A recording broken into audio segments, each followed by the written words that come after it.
बिस्मिल्लाहिर्रहमानिर्रहीम। Literature online में खुश आमदीद। आज हमारा जो लेक्चर है वो क्रिटिकल प्रैक्टिस से है। Reader response theory. Reader response theory क्या थी और उसमें किन किन लोगों की कंट्रीब्यूशन थी और उनका क्या क्या रोल था, इस बारे में आज हम थोड़ा डिस्कस करेंगे।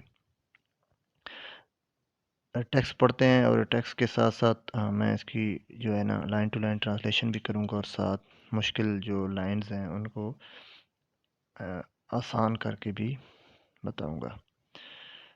तो उम्मीद है आपको बहुत सारे कंसेप्ट क्लियर हो जाएंगे। Another theory which posed a very serious threat to expressive realism is reader response theory or reader power theory। वो कहता है कि एक और थ्योरी जिसने थ्रेट किया है एक्सप्रेसिव रियलिज्म को, वो है रीडर रिस्पॉन्स थ्योरी या reader power theory. As its name implies, जैसा कि इसके नाम से जाहिर होता है, reader response criticism focuses on readers responses to literary text. कि रीडर रिस्पॉन्स थ्योरी का जो मतलब है, इससे ज़ाहिर यही होता है कि वो क्रिटिसिज्म जो फोकस करता है रीडर्स की इंटेंशन को, रीडर का रिस्पॉन्स क्या है, यानी रीडर के गिर्द घूमती है ये थ्योरी। रीडर जिस तरह का मीनिंग दे देगा किसी भी टेक्स्ट को, वही अथॉरिटी है reader. Reader response criticism begin in 1960 and 70। Reader response की जो थ्योरी है इसका आगाज़ हुआ है 1960 एंड 70, लेकिन इससे पहले 1938 गालबन में इसका आगाज़ हो चुका था, वो आगे हम पढ़ेंगे। लेकिन बाकायदा इसका जो स्टार्ट हुआ है वो 1960 में हुआ है, particularly in America and Germany और अमेरिका के अंदर इस पे काम शुरू हुआ। In the works by Norman Holland, Stanley Fish, Wolfgang Iser, Hans Robert Jauss and others. ये वो लोग थे जिनकी कंट्रीब्यूशन थी इस मूवमेंट में, रीडर रिस्पॉन्स थ्योरी की, जिनमें इसमें जो जिन लोगों की कंट्रीब्यूशन है उनमें ये नाम सर फहरिस्त हैं और ये प्रोमिनेंट नाम्स हैं। Reader response theory recognizes the reader as an active agent who imports real existence to work and completes its meaning through interpretation। कोई भी टेक्स्ट है, जब तक उसको रीडर ना पढ़े उसकी इम्पोर्टेंस आ ही नहीं सकती। जब तक उसको कोई रीड नहीं करेगा तो किस तरीके से पता चलेगा कि वो टेक्स्ट एग्जिस्ट करता है। अगर एक राइटर एक पीस ऑफ आर्ट लिखता है या बनाता है या एक क्रिएट करता है, वो किसी को देता नहीं है, कोई उसको रीड नहीं करता, तो उस वक्त तक उस टेक्स्ट की कोई वैल्यू नहीं है, उसकी कोई एग्जिस्टेंस नहीं है। मैं मिसाल देता हूँ आपको पोएटिक की। पोएटिक अरिस्टोटल ने लिखी है, ट्रेजेडी के ऊपर या पोएट्री के ऊपर लिखी है। वो उसकी एग्जिस्टेंस क्यों है कि किसी ने उसको रीड किया है, उसने जब रीड किया है उसने देखा यार वाकई क्या कमाल की चीज़ है, फिर उसने दूसरे बंदे को बताया, फिर उसने तीसरे को बताया, और करते करते आज कितने सदियां गुजर गई, लेकिन वो आज हमारे पास मौजूद है। उसकी एग्जिस्टेंस क्यों आई है, वो एग्जिस्ट क्यों करता है, क्योंकि उसको रीड किया गया है। ये यही कहना चाहता है। Reader response theory recognizes the reader as an active agent who imports real existence, कि किसी भी टेक्स्ट को उसके कंप्लीट मीनिंग देता है, उसके रियल एग्जिस्टेंस देता है कौन, रीडर, और इसको एक्टिव एजेंट समझा जाता है to the word and complete it me. और इसके इंटरप्रेट करके, कोई भी रीडर का काम सिर्फ रीड नहीं करना होता, रीडर का काम होता है किसी भी पीस ऑफ आर्ट को इंटरप्रेट करना, उसकी तशरीह करना, उसको मीनिंग देना। रिक्रिएशन है रीडर का काम, ये नहीं है कि जस्ट रीडिंग, बल्कि रीडर का काम रिक्रिएशन है, उसको मीनिंग देना, एक टेक्स्ट को मीनिंग देना, ये असल काम है रीडर का। It stands in opposition to the theories of expressive realism and new criticism। ये जो थ्योरी है ये उनके मुकाबले में खड़ी हो गई एक्सप्रेसिव रियलिज्म और न्यू क्रिटिसिज्म के। in which the reader's role in recreating a literary works is ignored. वो कहता है न्यू क्रिटिसिज्म के अंदर, एक्सप्रेसिव रियलिज्म के अंदर जो रीडर्स का रोल था लिटरेरी वर्क के अंदर रिक्रिएशन का, उसको मीनिंग देने का, उसको इंटरप्रेट करने का, उसको एग्जिस्टेंस देने का, इसको इग्नोर किया गया है. Expressive realism considers the author as the source of meaning, and new criticism emphasizes that only that which is within the text is part of meaning of text. जो एक्सप्रेसिव रियलिज्म है वो author को authority मानता है कि वो उसको meaning देता है, सोर्स ऑफ मीनिंग वो है. और न्यू क्रिटिसिज्म इस बात पे जोर देता है कि जो कुछ टेक्स्ट के अंदर है वही उसका मीनिंग है. ये दोनों थ्योरीज, दोनों स्कूल ऑफ थॉट रीडर को इग्नोर कर देते हैं. Reader response criticism says that the relationship between reader and text is highly valued. लेकिन रीडर रिस्पॉन्स थ्योरी जो है, क्रिटिसिज्म जो है, वो कहता है कि जो रिलेशनशिप है रीडर और टेक्स्ट का, जिसकी बहुत ज़्यादा वैल्यू है, बहुत ज़्यादा इम्पोर्टेंस है. जिस तरह का मीनिंग रीडर देगा वही उस टेक्स्ट का मीनिंग होगा, अदरवाइज नथिंग, कुछ भी नहीं है. क्यों? एक बंदा रीड करता ही नहीं है, पहले वो रीड करेगा फिर उसके अंदर मीनिंग फाइंड करेगा. Reader yes sir authority. Text does not exist without a reader. It does not come alive until reader and text are join. वो कहता उस वक्त तक टेक्स्ट की एग्जिस्टेंस नहीं है जब तक उसको रीडर के साथ जोड़ ना दिया जाए. The theory went through many transformations since it inception in 1930. some of these version are discussed below. वो कहता है कि ये थ्योरी जो है इसकी बहुत सारी शक्लें चेंज हुई हैं. कब से? जब 1930 के अंदर इसका स्टार्ट हुआ है, उसके बाद इसकी कई शक्लें चेंज हुई हैं जो कि अब नीचे हम डिस्कस करेंगे. पहला नाम है जी लॉस रोजनबेलेट, जिन्होंने एक कंसेप्ट बिल्ड किया है कि ट्रांजैक्शनल रिस्पॉन्स थ्योरी 1938 में इन्होंने दी है. आगे हम देखते हैं वो क्या कहते हैं. क्या थ्योरी दी है? लॉस रोजनब्लैट, इन्होंने 1938 में ट्रांजैक्शनल रिस्पॉन्स थ्योरी दी है. ट्रांजैक्शन किसे कहते हैं? लेन देन, एक दूसरे के साथ लेना देना लेना. This concept analyses the transaction between text and reader. इसका फोकस किस बात पे था कि ट्रांजैक्शन जो है ना, रीडर और टेक्स्ट के दरमियान जो ट्रांजैक्शन है उसको एनालाइज करना कि रीडर क्या रिस्पॉन्स, रीडर क्या उसको मीनिंग देता है और टेक्स्ट उसके ऊपर क्या असर डालता है, इफेक्ट डालता है उसके ऊपर. इन दोनों का जो है आपस में, इसको ट्रांजैक्शन कहते हैं. How does this transaction takes place? As we read a text it acts as a stimulus to which we respond in our own personal way. वो कहता है टेक्स्ट एज स्टिमुलस का काम करता है, स्टिमुलेट करता है रीडर के माइंड को, और उसका जो रिस्पॉन्स होता है वो उसके अपने पर्सनल तरीके से रीडर उसको रिस्पॉन्स करता है. उसकी फीलिंग्स, उसकी एसोसिएशंस, उसकी memories occur as we read, and these responses influence the way in which we make a sense of text as we move through it. क्या कहता है वो? फीलिंग्स, आपकी फीलिंग्स, आपका एसोसिएशन, जब आप कोई टेक्स्ट पढ़ते हैं आप उसको अपने पर्सनल एक्सपीरियंसेस के साथ एसोसिएट करते हैं. आप अपने माइंड के अंदर एक पिक्चर चलती है, जो कुछ आपके साथ हो रहा होता है और जो आप पढ़ रहे होते हैं उसको आप रिलेट करते हैं, इसको एसोसिएशन कहते हैं. मेमोरीज, जो कुछ आपके जहन माइंड में मेमोरी होती है उसके साथ आप उसको रिलेट करते हैं और उसका मीनिंग निकालते हैं. एक चीज़ आपके साथ हुई ही नहीं है, आपका उसका एक्सपीरियंस ही नहीं है, लेकिन आप उसको रीड कर रहे हैं, आप उसका मीनिंग नहीं फाइंड कर सकते टेक्स्ट का. And these responses influence the way in which we make sense of the text. वो कहता है ये रिस्पॉन्सेज जो है, ये आप जब टेक्स्ट को मीनिंग देते हैं तो उसको बड़ा इन्फ्लुएंस करते हैं. आगे, literature we have read in the past. जो चीज़ हम पहले पढ़ चुके होते हैं, जो पास्ट में हम पढ़ चुके होते हैं, वो उसका भी बड़ा अमल दखल है. लिटरेचर हम पढ़ते हैं, उसका हमारे माइंड पे एक इम्पैक्ट होता है. फिर दूसरा लिटरेचर हम पढ़ते हैं या टेक्स्ट पढ़ते हैं तो उसके साथ हम एसोसिएट करते हैं और उससे मीनिंग उसका फाइंड होता है.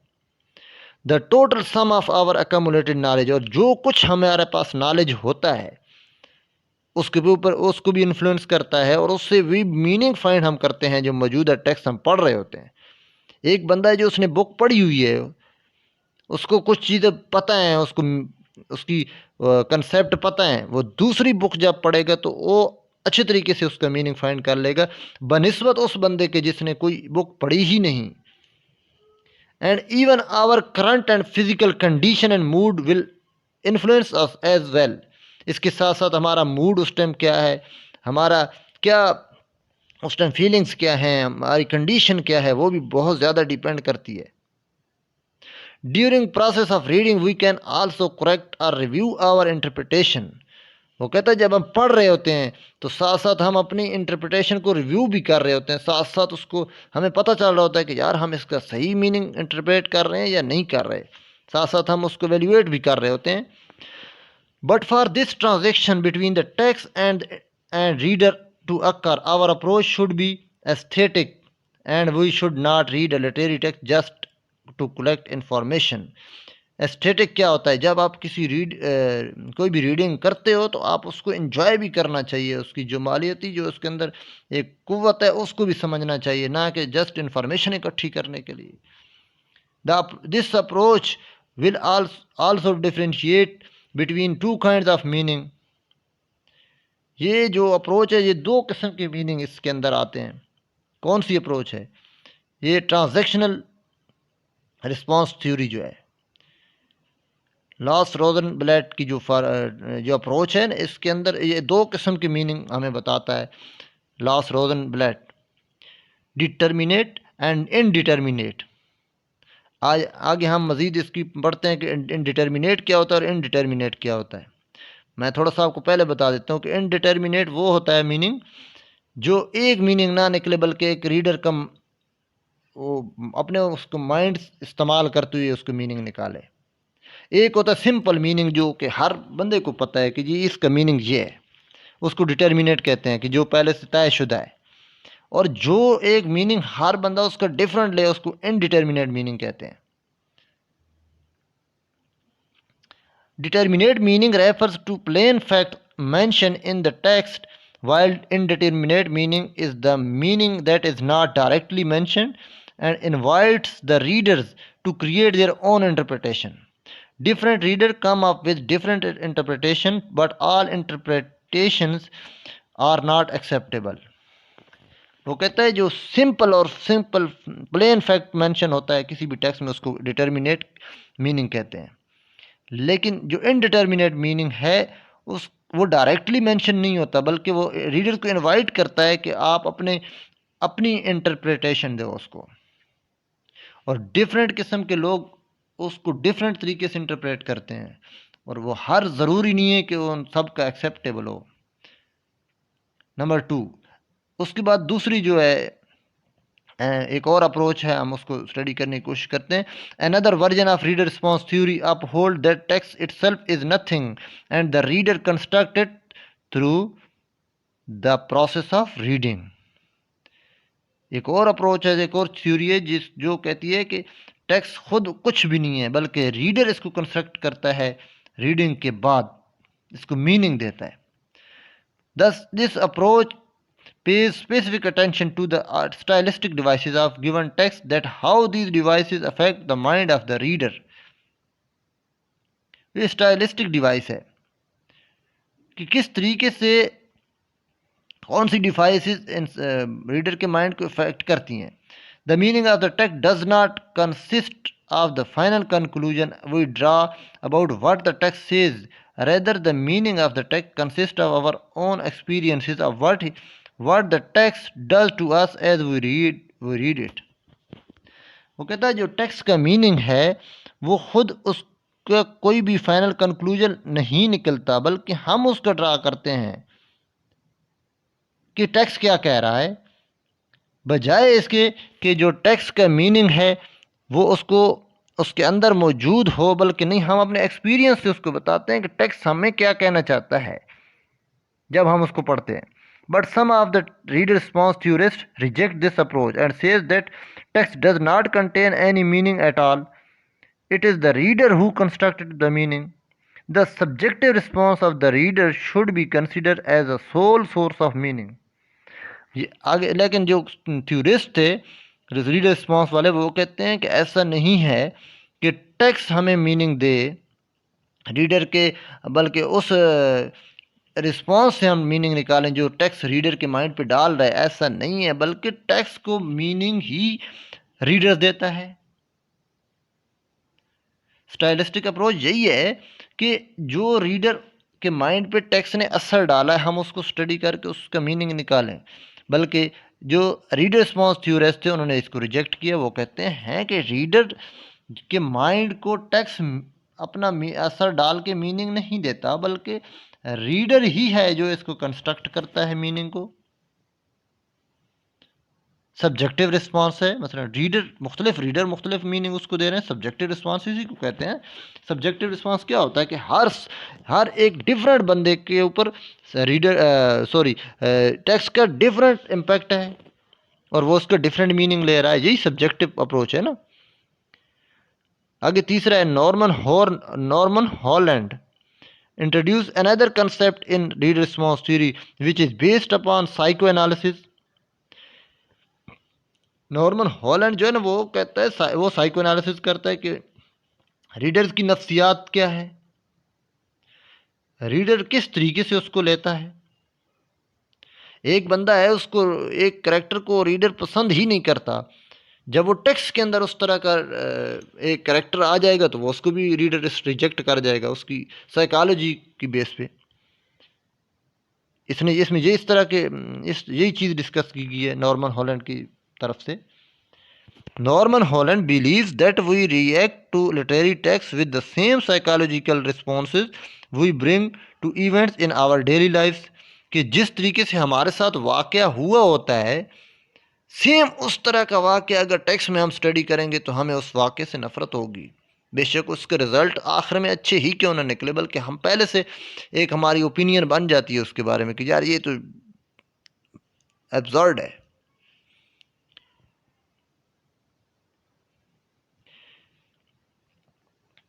Holland believes that we react to literary texts with the same psychological response we bring to events in our daily lives. If a reader dislike a particular sort of person in his daily life, he would also dislike this kind of person in a literary work।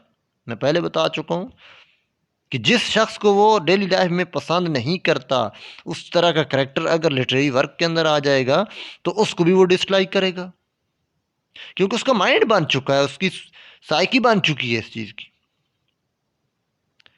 वो उसको reality को नहीं देखेगा, बल्कि उसके जो अपने mind के अंदर जो उसने पिक्चर बनाई उसी की बेस पे उसको वो रिजेक्ट कर देता है। Our psychological conflict and the way we cope with them define our identity. वो कहता है जो हमारे साइकोलॉजी के अंदर कन्फ्लिक्ट चल रहा होता है उसकी तरीके से हम चीज़ों को देखते हैं और उसी यही हमारी पहचान बन जाती है। फिर in our daily lives we project this identity onto every situation we encounter and thus perceive the world। वो कहता है कि हमारी जो डेली लाइफ होती है हमारी उसी तरीके से हम किसी भी चीज़ की जो आइडेंटिटी है वो हम अपने ज़हन के मुताबिक उससे अखज़ कर लेते हैं। जो चीज़ हमारे सामना जिस चीज़ से हमारा सामना होता है हम उस चीज़ को उसी तरह लेते हैं जो पिक्चर हमारे माइंड में बन चुकी होती है। मैं एग्जांपल देता हूँ एक शख्स की कि एक शख्स है उसको एक ख़ास किस्म के करैक्टर के से नफ़रत हो जाती है क्योंकि उसके साथ कोई बंदा ज़्यादती करता है किसी भी किस्म की। अब उसने माइंड बना लिया पक्का कि यार ये लोग इस तरह की होते हैं। अब एक कैरेक्टर को वो स्टडी करता है वो उसी से मिलती जुलती उसकी क्वालिटीज़ हैं, तो वो उसी बेस पे जो उसने पिक्चर ऑलरेडी एक इमेज बनाई हुई है उसी बेस पे वो उसको रिजेक्ट कर देगा, बेशक रियलिटी उससे अपोजिट क्यों ना हो। और फिर पूरी आसपास की दुनिया को उसी तरह परसीव करता है वो through the lens of our psychological experiences. वो जो साइकोलॉजिकल एक्सपीरियंसेस उससे हुए होते हैं वो एज ए लेंस उनको इस्तेमाल करता है जो चीज़ उसके मुताबिक पूरी उतरे वो ठीक है, अदरवाइज जो भी चीज़ आएगी वो उसके लिए काबिल कबूल नहीं होगी। In the same manner, when we read literature, we project our identity on the text. कहता है कि जब हम टेक्स्ट पढ़ते हैं, जो हमारी एक आइडेंटिटी बन चुकी होती है, वह हम उस पर लागू कर देते हैं, उसी को उसके मुताबिक देखते हैं, उसी पैरामीटर के मुताबिक देखते हैं, उसी लेंस से देखते हैं, उसी ऐनक से देखते हैं। We unconsciously recreate in the text the world that exists in our own mind. वो कहता है हम लाशऊरी तौर पर उस टेक्स्ट से उसी तरह की दुनिया रिक्रिएट करते हैं जिस तरह की दुनिया हमारे माइंड के अंदर एग्जिस्ट कर रही है। Our interpretation then are products of the fears, defense, needs and desire we project onto the text. वो कहता है हमारी इंटरप्रिटेशन उस चीज़ का प्रोडक्ट है जो हमारे माइंड के अंदर फेयर्स हैं, जो डिफेंस है, जो नीड्स हैं, जो डिज़ायर्स हैं, उसी तरह की, और वही हम टेक्स्ट के ऊपर भी प्रोजेक्ट कर देते हैं, लागू कर देते हैं, उसके ऊपर थोप देते हैं कि टेक्स्ट इस तरह का है। Interpretation is thus primarily a psychological process rather than an intellectual one. वो कहता है कि जो इंटरप्रिटेशन है, कोई भी इंटरप्रेट करता है, उसका ये साइकोलॉजिकल प्रोसेस है, ना कि इंटेलेक्चुअल है। कि कोई भी बंदा किसी टेक्स्ट को साइकोलॉजिकल प्रोसेस के ज़रिए एनालाइज करता है, ना कि अपनी इंटेलेक्चुअलिटी की बेस पे करता है। मतलब कहने के लिए कि एक चीज़ ठीक है तो वो उसको ठीक नहीं कहता साइकोलॉजिकल प्रोसेस की वजह से, हालांकि इंटेलेक्चुअली वो चीज़ ठीक होती है। तो इसलिए उसको साइकोलॉजिकल प्रोसेस से वो देखता है, ना कि इंटेलेक्चुअल प्रोसेस से उस चीज़ को देखे। A literary interpretation may or may not reveal the meaning of the text, but it always reveals the psychology of the reader. वो कहता है किसी भी लिटरेरी वर्क की जो इंटरप्रिटेशन है वो हो सकता है कि वो उस तरह का मीनिंग दे जो उसका रियल है, ये भी हो सकता है बल्कि वो सिर्फ और सिर्फ साइकोलॉजी है जो रीडर की वो उसको रिप्रेजेंट करे।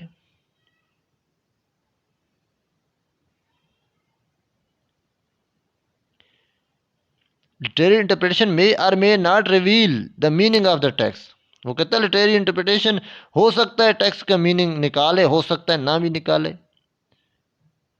लेकिन ये हमेशा साइकोलॉजी, जो रीडर की साइकोलॉजी है वो उसके सामने लाती है, उसके एनालिसिस, जो रीडर एनालिसिस करता है वो उसकी इंटरप्रिटेशन, लिटरेरी इंटरप्रिटेशन एक्चुअल लाए या ना लाए, बल्कि उसकी साइकोलॉजी के सामने रख ही देती है रीडर की। यही कहना चाहता है इस लाइन में। One of the most important member of this school of thought is Stanley fish. एक और मेंबर है स्कूल ऑफ थॉट का, बहुत इंपॉर्टेंट। अब देखते हैं वो क्या कहता है।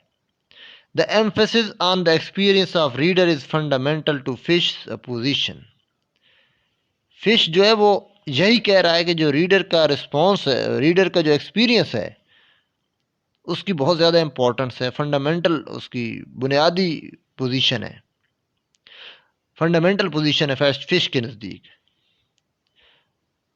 According to him reading is an activity of process. वो कहता है रीडिंग एक एक्टिविटी, एक प्रोसेस है। The most important question to be asked about a literary text is what it does to the mind of the reader.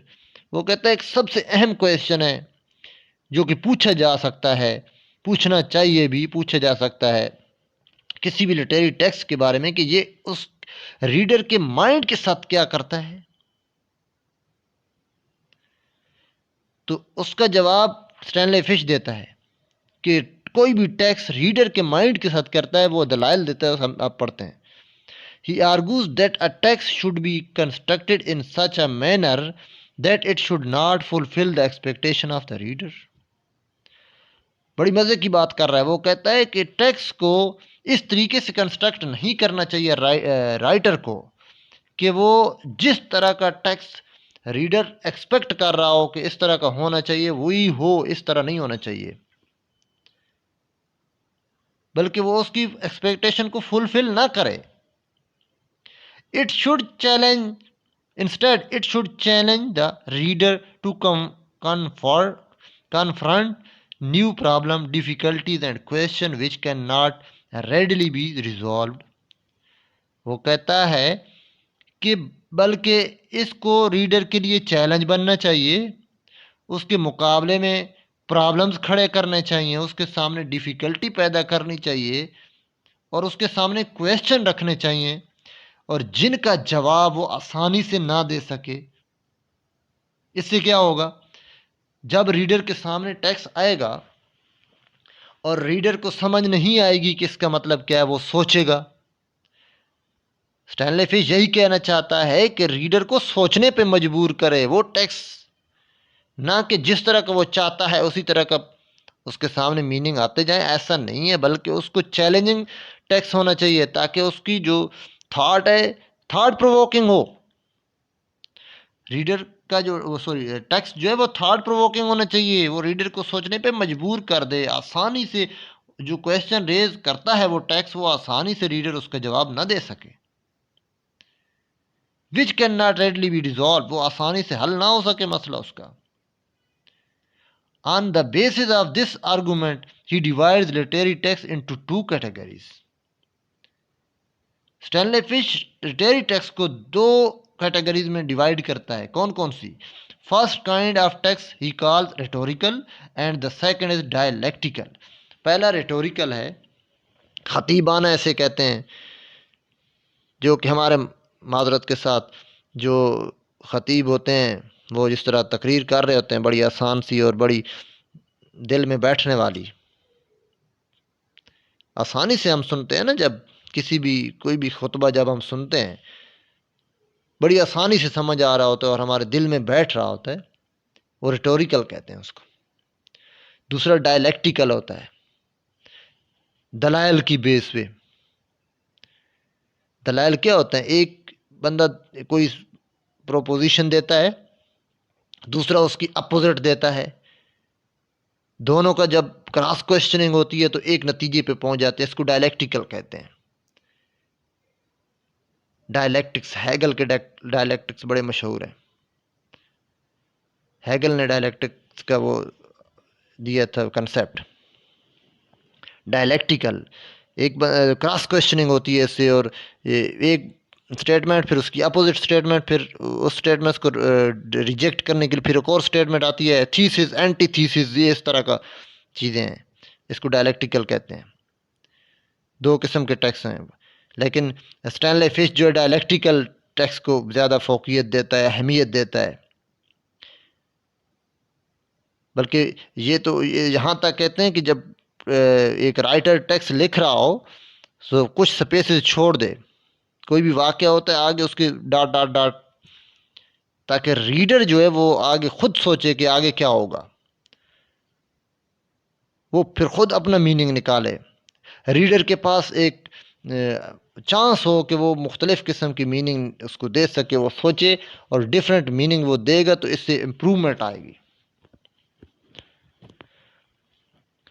The rhetorical text is similar to a classic realist text. लेकिन जो rhetorical होता है वो classic text जो होता है बिल्कुल straightforward, सीधा।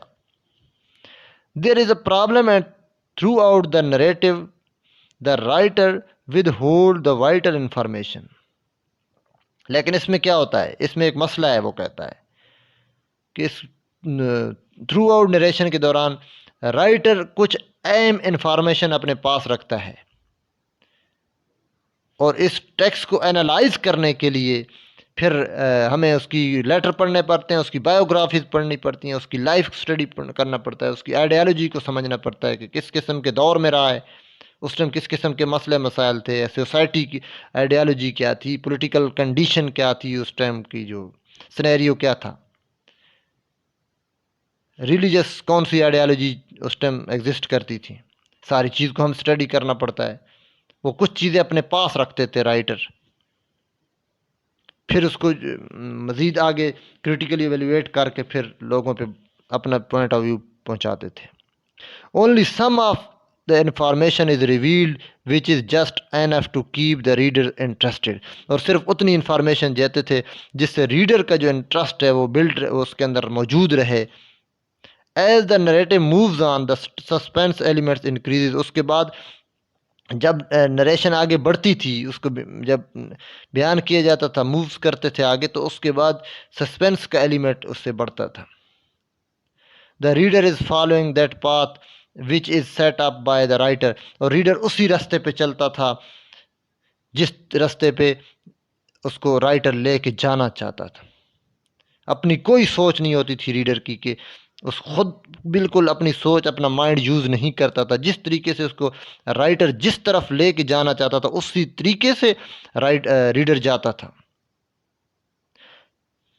इसलिए पुराने जो जितने भी हुक्मरान होते थे या किंग्स या जो, तो वो मुख्तलिफ़ किस्म के जो राइटर होते थे उनको लोगों की मेंटलिटी सेट करने के लिए, बयानियाँ बनाने के लिए जो है राइटर्स को यूज़ करते थे. अपनी मन मर्जी से उनको इस्तेमाल करके तो लोगों के जहन साजी की जाती थी. क्योंकि रीडर बिल्कुल एक कुएं के बैल की तरह, जिस तरफ उसको राइटर लेके जाना चाहता था वो उस तरह जाता था. इसलिए राइटर को फिर ये जितने भी किंग्स थे या प्रिंस होते थे वो इसको यूज़ करते थे, इनको रीडर्स को अपने कोर्ट में बिठाते थे और उनको इस्तेमाल करते थे, लोगों की ज़हनसाजी प्रोपिगंडा करते थे. ब्रेन वाशिंग इसको कह सकते हैं, आप किसी भी सेंस में कह सकते हैं.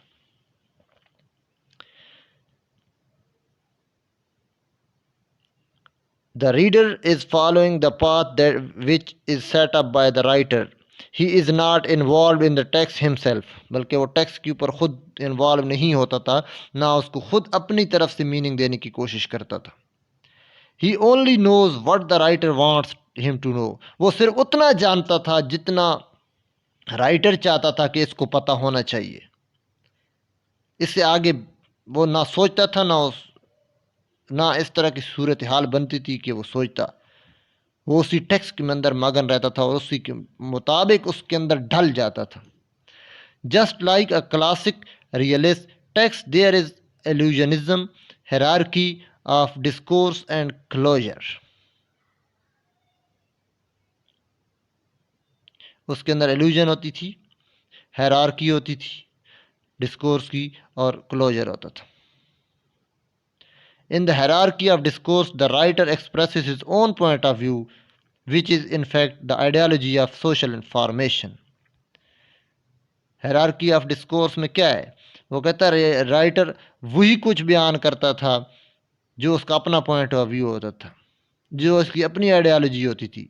आइडियालॉजी किस तरह? वो कहता है आइडियालॉजी वही जो उसकी सोशल फॉर्मेशन से बनी होती है. सोसाइटी के अंदर आइडियालॉजी बनती है. आप मुस्लिम हैं तो आपकी मुस्लिम सोशल फार्मेशन से आपकी सोशल फार्मेशन आपकी हुई होती है. आप दूसरे किसी भी रिलीजन के मानने वाले हैं तो उसके मुताबिक आपकी सोशल फार्मेशन होती है. सोशल फार्मेशन मतलब सोसाइटी के अंदर रह के आपकी जो शक्ल बनती है, आपका जो हुलिया बनता है या ओवरऑल आपकी थिंकिंग बनती है, उसको सोशल फार्मेशन कहते हैं. यही आइडियालॉजी की बेस पे बनती है. और वही आइडियालॉजी जो राइटर था वो रीडर के अंदर इंजेक्ट करता था. The closure solves all the issues and the text closes to a single interpretation. वो कहता है क्लोजर से क्या होता है, कोई सिंगल इंटरप्रिटेशन दे के उसको ओवरऑल बंद कर दिए बस. In this kind of text the reader has not played this his part at all. Closure क्या है कि एक बंद कुएं का मेंढक बन जाना, सॉरी, कुएं का मेंढक बन जाना, कि एक आपको टेक्स्ट आपको फीड किया गया है और आप उसी के अंदर बंद हो गए, ढक्कन लग गया आपको. उसी बुक की जो आइडियोलॉजी आपको दी गई है एक टेक्स्ट के अंदर, उससे बाहर आप नहीं निकल सकते, उसके गुलाम बन गए. उसका यही क्लोजर है, माइंड का बंद हो जाना. बंद कैसे होता है माइंड? एक बुक को आप या टेक्स्ट के अंदर आपको इस तरह उसके अंदर इन्वॉल्व किया दे जाता है कि आप बाहर से कोई चीज़ एक्सेप्ट नहीं करते। बाहर से कौन सी चीज़ एक्सेप्ट नहीं होती, बंद हो गए ना। बाहर रास्ता, बाहर की थिंकिंग का, बाहर से किसी भी नई चीज़ का रास्ता बंद कर दिए, क्लोजर क्या होता है। इन this kind of text the reader has not played his part at all. इस तरह के टेक्स्ट में रीडर जब उसका माइंड ही बंद हो गया, बाहर से किसी चीज़ को एक्सेप्ट ही नहीं करता, तो वो रोल क्या अदा करेगा, अपने हिस्से का वो क्या रोल अदा करेगा। He is merely a consumer, a passive follower. वो जस्ट बस जो चीज़ उसको दी गई उसी को कंज्यूम कर दिया, उसको डाइजेस्ट कर दिया उसने। पैसिव फॉलोअर है, एक सुस्त किस्म का फॉलोअर जो एक्टिव नहीं होता, जो खुद नहीं सोचता, उसको पैसिव फॉलोअर कहते हैं। आजकल कुछ हमारी सूरत हाल भी इसी तरह की है। Also, this kind of text is comforting for the reader as it does not ask him to think for himself to solve the problem. वो कहता है ये इस तरह का टेक्स्ट रीडर को बड़ा कंफर्टिंग, बड़ा उनको इत्मीनान देता है, सुकून देता है। और क्योंकि ये क्वेश्चन जो नहीं करता, उनको सोचने के लिए उनको तकलीफ़ नहीं उठानी पड़ती, इसलिए इस तरह का टेक्स्ट बड़ा उनके लिए इत्मीनान बख्श साबित होता है। जाहिर सी बात है, एक चीज़ आपको सोचने पे थोड़ा सा एनर्जी लगती है ना, तो कंफर्टिंग तो नहीं होगी थोड़ी सी। जो भी चीज़ क्रिएटिविटी जिसके अंदर होती है उसके अंदर कंफर्टमेंट नहीं होती, कंफर्ट वो सेटिस्फेक्शन तो होती है, लेकिन उसमें आप पुरसकून नहीं होते। काम करना पड़ता है ना, जहन को इस्तेमाल करना पड़ता है। आगे वो करता है dialectical text. Dialectical text challenges the reader and invites him to produce meaning. इसमें वर्क करना पड़ता है रीडर को, कंफर्टिंग नहीं होता ये। डायलेक्टिकल जो टेक्स्ट है वो रीडर को चैलेंज देता है और उसको दावत देता है कि आए जी मीनिंग फाइंड करें, अपने माइंड को इस्तेमाल करो, इसको खोलो, इसका क्लोजर ख़त्म करो।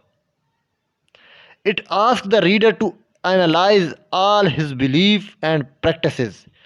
ये उनकी जो रिलीजियस आइडियालॉजी है उसको चैलेंज करता है कि अपने बिलीफ्स, अपने अकायद, अपनी प्रैक्टिसेस, अपनी सोसाइटी की जो प्रैक्टिसेस हैं, रसूमात हैं, उनको साइड पे रखें, अपने माइंड को क्लियर करके बिल्कुल ब्लैंक करके इधर सामने आएँ। इन चीज़ों को, उसको बिल्कुल अपने हर चीज़ को साइड पे रखना पड़ता है, फिर एनालाइज करना पड़ता है। अपने प्रेजुडिस, अपना सारा कुछ साइड पे रखो, इधर आओ और माइंड को यूज़ करते हुए अपना मीनिंग निकालो टेक्स्ट को।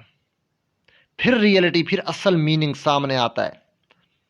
It makes him to look at other side of picture as well. वो कहते हैं किसी और कुएं के मेंढक ना बनो, बल्कि इसकी दूसरी पिक्चर की साइड पे भी देखो।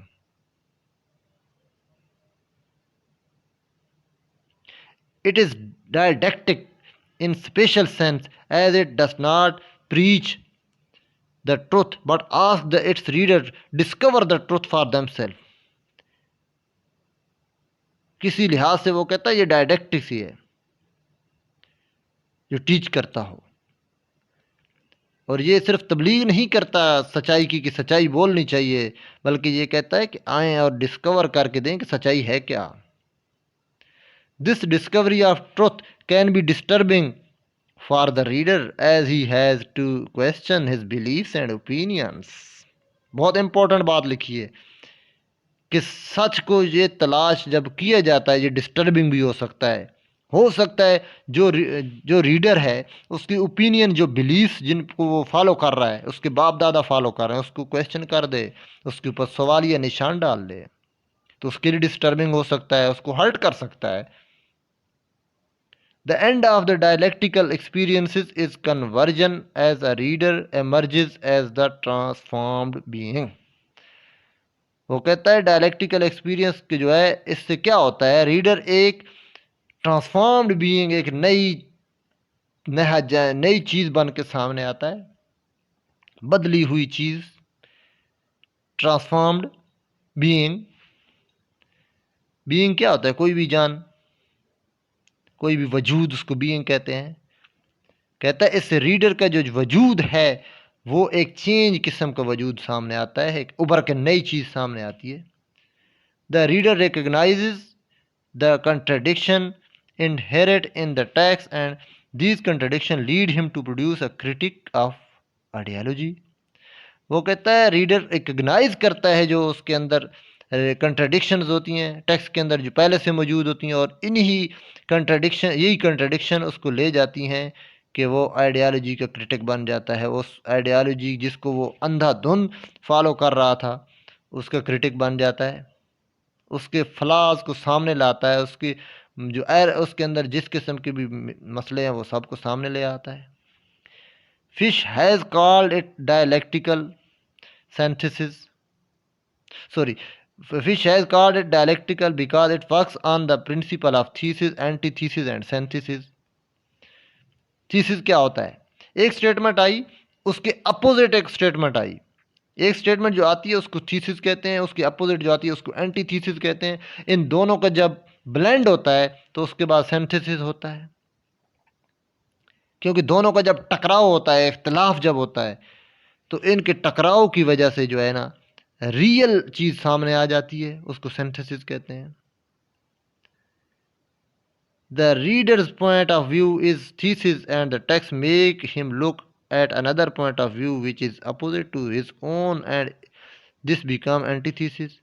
वो कहता है जो रीडर का पॉइंट ऑफ व्यू है वो थीसिस है, लेकिन टेक्स्ट उसके सामने नई चीज रख देता है जो कि एंटीथीसिस है।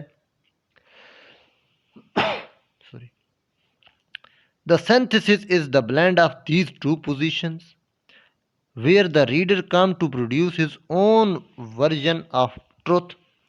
वो कहता है जहाँ रीडर फिर अपने जब दोनों का ये दोनों चीज़ें आ जाती हैं, इनका टकराव होता है, तो फिर रीडर किसी ख़ास जो है उसके बल्कि असल हकीकत की तरफ वो जो है ट्रुथ का जो असल वर्जन है उसकी तरफ पहुंच जाता है, उसको अचीव कर लेता है। Thank you so much.